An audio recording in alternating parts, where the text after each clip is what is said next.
Hello guys, in this video we'll be looking at a brand crisis and I'll be sharing my views on whether the compensation and the PR strategies were up to the point. The brand that we'll be addressing today is Royal Dutch Shell and its conflict with the activists in Nigeria.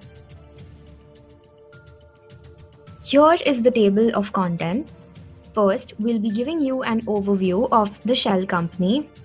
Then we'll be talking about what exactly happened in Nigeria, followed by the key points of the lawsuit.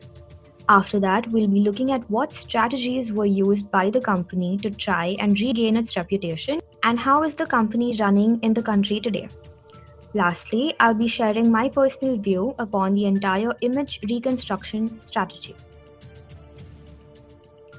Royal Dutch Shell, which is commonly known as Shell, is a British-Dutch multinational oil and gas company headquartered in Netherlands and incorporated in England.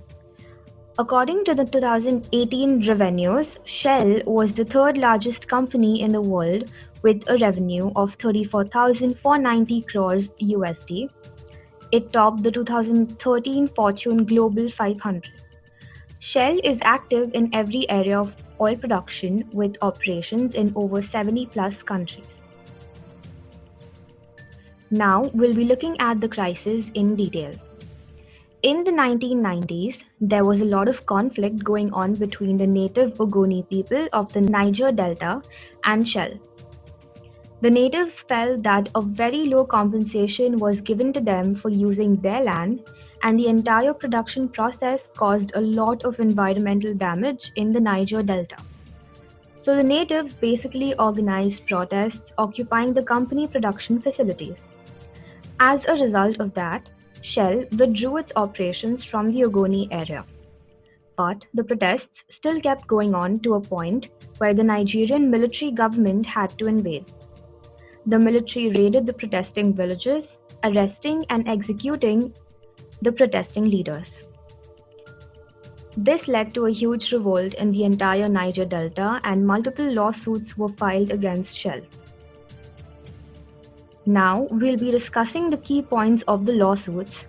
The first one being Royal Dutch Shell was involved in the human rights violation carried out by the Nigerian military government on the activists and protesters, which included torture and execution of the same. The second one being Shell Petroleum Development Company of Nigeria, SPDC, allowed the company property to be used as base camps for planning attacks against the natives.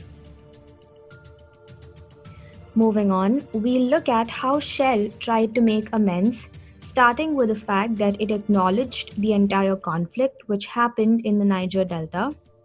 Shell also said that it feeds the conflict by the way it operates. Shell paid $15.5 million as a settlement to the lawsuits and also took initiative for the Niger Delta cleanup. Shell is still active in Nigeria and is earning around $4 billion every year as profit. It employs over 6,000 employees, out of which 90% are Nigerians. It pays around $1.5 billion in taxes and royalties to the Nigerian government and also tops the list of companies that pay the highest salary in Nigeria. My view on this entire crisis is that Shell was involved in all the human rights violation, not necessarily an active involvement. The compensation and PR strategies have indeed worked because it's still operating in the country. The Delta was polluted too much, but Shell couldn't be the only entity blamed. The local thefts have an equal blame. The initiative to clean the entire Delta is indeed a way to show the nation that it cares. So these are my views on this particular topic.